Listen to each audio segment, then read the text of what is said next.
I'm not sure what it's called. It's like a squiggly bracket, and then you do key and then word, right? So you do capital K, capital W, and then you can do call now like that.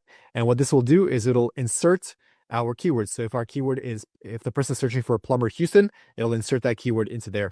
And as you can see, drastically, it increases your ad strength, right? So you can do that, but keep in mind, do not do that for branded keywords. You do not want to say that you're Roto-Rooter. You don't want to say you're Terminix. You do not want to say that you're any of these companies, because the company that you're going to work for, the affiliate network that you work with, is going to get sued and they're going to come after you. So keep that in mind.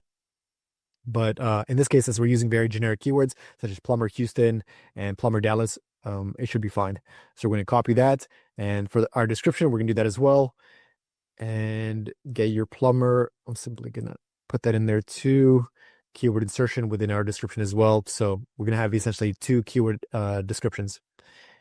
And our ad is going to look like this for the most part.